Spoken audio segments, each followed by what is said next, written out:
I want to welcome you to this program on human-centered AI, building trust, democracy, and human rights by design. On behalf of Larry Diamond and the Stanford Global Digital Policy Incubator, and our XPRIZE Foundation co-hosts Amir Banifatemi and Michael Martin, thank you for being here.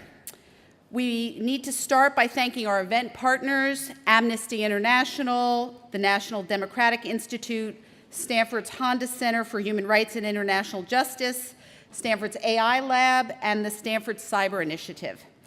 We also especially thank and are greatly appreciative of our speakers for bringing your wisdom and insights to this program.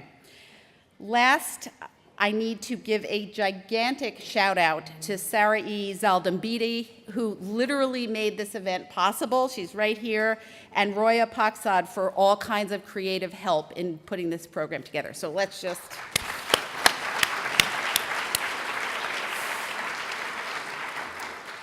The partnership between the XPRIZE Foundation and Stanford's Global Digital Policy Incubator happened almost through a kind of leap of faith. We started simply with a shared desire to help ensure that AI is put to use for the benefit of humanity, as well as a shared sense of responsibility to help figure out how to mitigate the risks of AI so that it fulfills its potential.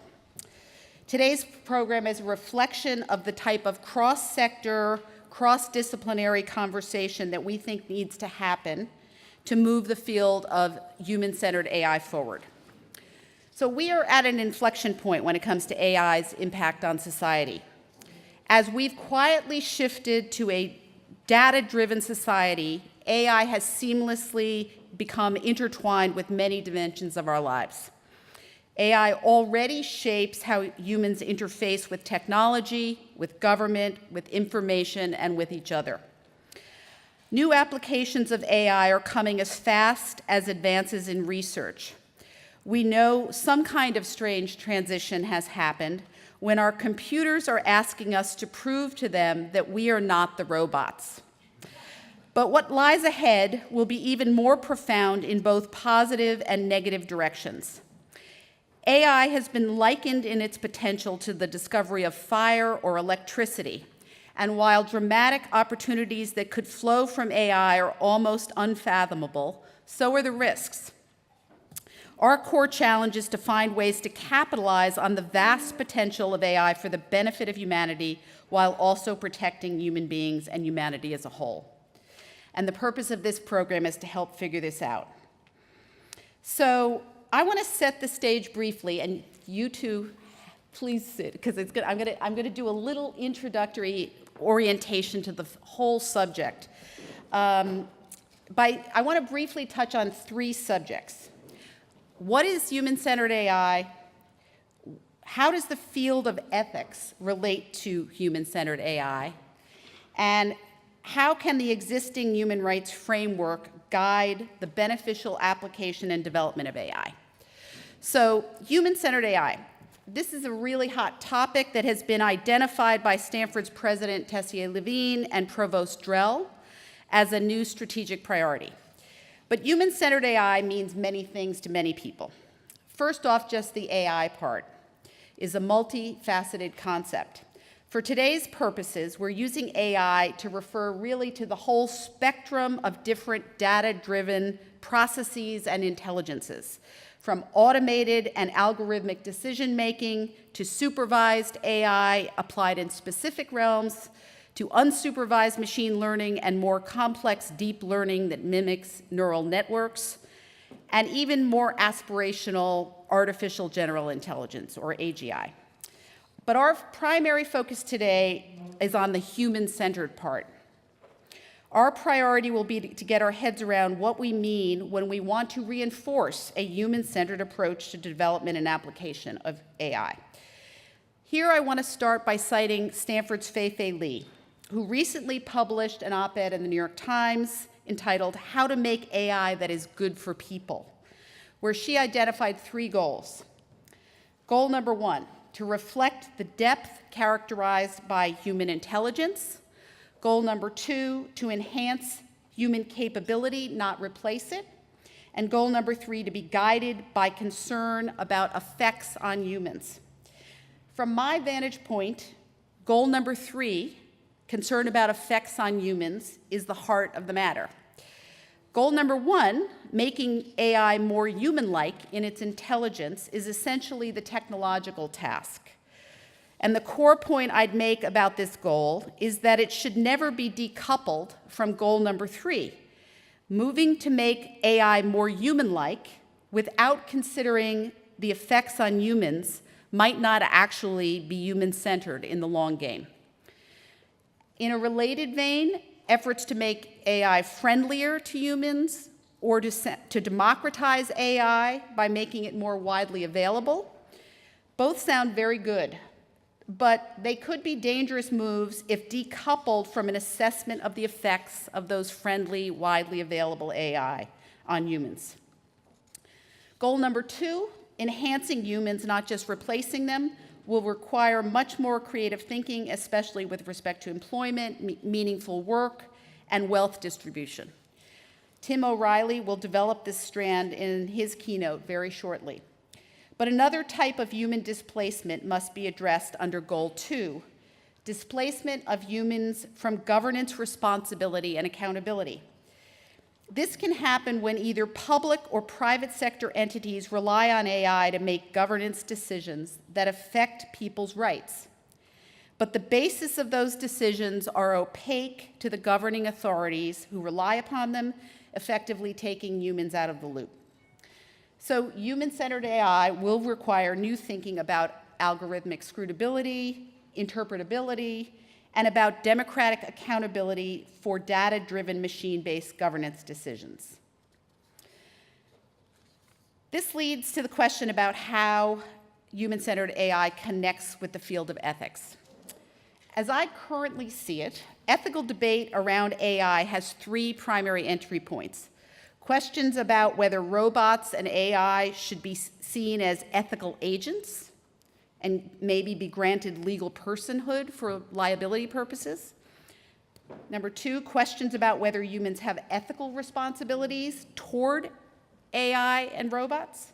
And third, questions about the ethical responsibilities of people who design, develop, and apply AI. And to me, this is the dominant strand, and it joins up very well with a human-centered approach to AI. There are a wide range of ethics-based initiatives out there where technologists are trying to articulate responsibilities for people who design, develop, and deploy AI.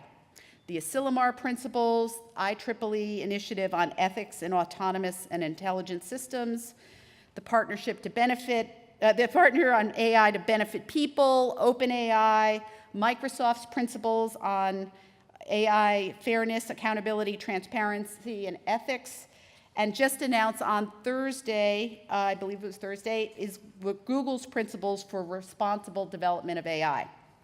They all use slightly different terminology, but all revolve around some variation of the concept that AI should incorporate human values, reinforce human dignity, benefit human beings or humanity, and in some cases, they refer to human rights. To date, most of these initiatives remain at a relatively high level of abstraction, so it's hard to know what they may require in practice. And this leads to my final point. It's a practical point about the role our existing universal human rights framework can play in the emerging field of human-centered AI. We do not need to reinvent the wheel or retreat to vague ideas about a need for ethical reflection. The human rights framework can do a lot of work for us. Part of the value of this framework is that it already exists under international human rights law.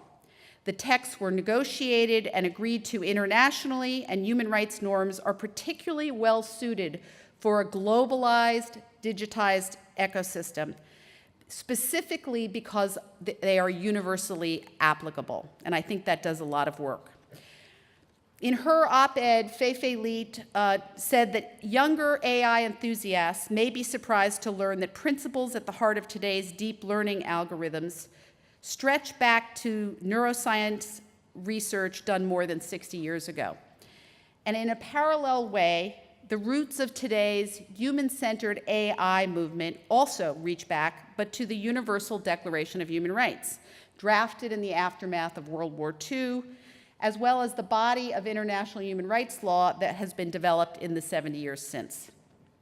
The human rights framework provides a rich, practical basis for evaluating the effects of AI on humans across a spectrum of rights, ranging from the most concrete concerns about the right to work, to more abstract concerns about the right to privacy, concern about AI's impact on core civil political rights like free expression, freedom of assembly and association, or how algorithms shape access to information, as well as to concerns about fairness, non-discrimination, and equal protection. The framework also provides a more externally facing evaluation of AI applications, whether AI is being applied for good, like fulfillment of the UN Sustainable Development Goals, or applied to other, perhaps more ominous ends, like development of fully autonomous weapons that have the potential to go rogue, which is the current debate. If you leave here today with just one takeaway, I hope it is this, that our existing human rights framework is an invaluable lens through which to assess the effects of AI on human beings and humanity. Let me close by saying development of this field will not be solely or primarily a technological challenge. It will require wisdom and insight from fields beyond computer science, much more cross-sector, cross-cultural, and cross-disciplinary conversation. And we need to mainstream this conversation so that the public is engaged and human-centered AI becomes everyone's business. This is certainly a strategic priority for Stanford's Global Digital Policy Incubator. Today is the first step in what we hope will be a longer collaborative effort with all of you to help make sure the benefits of AI are widely spread and the technology fulfills its potential to serve humanity. So with that, let me welcome our co-host, Amir Banifatemi from the XPRIZE Foundation, to give a couple of introductory thoughts. Thank you.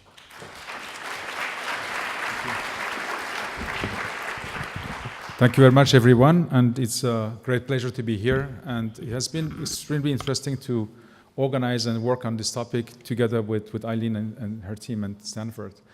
I work with an organization called XPRIZE Foundation that most of you may know, and the goal really is to make innovation practical and pragmatic. And we do this by pushing the boundaries of innovation through massive incentives. Those incentives could be challenges, prizes, long prizes, and we have done a number of them that open up new industries, such as the first one, which was Spaceship One, and we engaged into one on genomics, and we're now doing one on AI.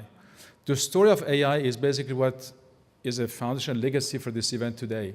4 years ago, where AI started to becoming the talk of many circles, we designed for the first time a competition which was open, meaning that teams didn't have a specific goal to achieve. And we told them, can you use AI for tackling one of the world's grand challenges? And by doing so, you want to push the boundaries of what AI is good for. The question was what AI is good for. Because we don't want to oscillate between a very utopian or dystopian narrative, which both may be true, but without any foundation or facts or knowledge or templates, we cannot really identify what is good and what is not good. So the teams basically were invited to solve a grand challenge and use AI for that, and demonstrate that only AI can accelerate the challenge they've identified. As a bonus question, we asked them, demonstrate that your solution involves humans. Show human and machine collaboration. That was basically the specification, nothing more. We had 10,000 teams registered 10,000 actually applicants registered to compete. Out of them, 800 teams were formed. And eventually 150 teams started from 22 countries. Today we have a number of, I think we're one team that is in the room, and we have a number of other ambassadors and people around XPRIZE that are in the room as well. So interestingly, when we mapped the applications that those teams were coming with, it was everything by self-driving cars or chatbot or marketing targeting or e-commerce or anything else. And surprisingly, when we mapped it out, we identified that they're working on pretty much very correlated to the Sustainable Development Goals. They're working on saving bees populations, preventing Maasai's to kill lions, or identifying source of drought, or helping farmers to predict next quarter's crop, or finding bullying in chat rooms in India, or identifying ways to prevent opioid relapse. And also defining ways for robots to have a better understanding of our social and ethical norms.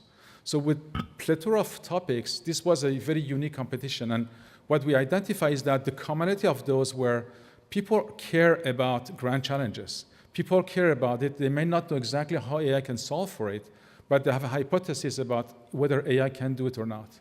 So strong with that, we started talking about this competition as AI for good. And 3 years ago, it started basically picking up, and more people joined the forces, and we connected with the United Nations. And the match between this competition and the foundation of it and the Sustainable Development Goals was very strong. And this whole movement of AI for good started. We have 2 global summits already. And what we accomplished was, and this is important for policymaking and cross-sector collaboration, is that we brought together individuals that are working, AI practitioners, researchers, policymakers, entrepreneurs, venture capitalists together at the same table. And interestingly, everybody wanted to find a way to work together. What we did this year, and this was a prelude to this event, and Eileen was with us as well in Geneva when we had this event, was that we need a framework for collaboration. We cannot just talk about collaboration in a vacuum. We need platforms, we need frameworks. If we have to use AI and live with AI one day, whatever the hypothesis might be, we need to basically trust AI. So what trust in AI means? Does it mean that robots has to mimic us? Do we have to adjust to adapt to robots? Do we have to basically trust certain algorithms? We know that there is biases. We know that there's privacy issues. We know that we have to work on governance. But as a whole, it seems that the future AI is not just big data and some algorithms. Human-centered design is critical for us to basically bring the two together. Human and machine collaborating might be a scenario of the future, and as we uncover and discover what it means, probably there's more opportunity to use the human rights framework and the declarations of democracy framework to think about not just AI for good, but AI for all. And what means AI for all? Is an AI that everybody can have a chance to play with, and living with AI have a certain meaning. So as we learn more, we're working with many UN agencies and the World Bank and Amnesty International, hopefully, which is in the room, by the way. Today, they're going to have some announcement. We are learning that people actually do care about connecting the past to the future. Everything that we have done historically about governance, principles of humanity, democracy, is still very much present, and connecting the dots between what AI can do beyond just technological processes is a huge opportunity ahead of us. So we're extremely happy and pleased to have a chance today to welcome you, to start this conversation, and hopefully to learn more together. We have a great program today, and I'll let Eileen continue with the first session, or Michael. So thank you very much for coming, and we have a great program, and we'll talk more. Thank you.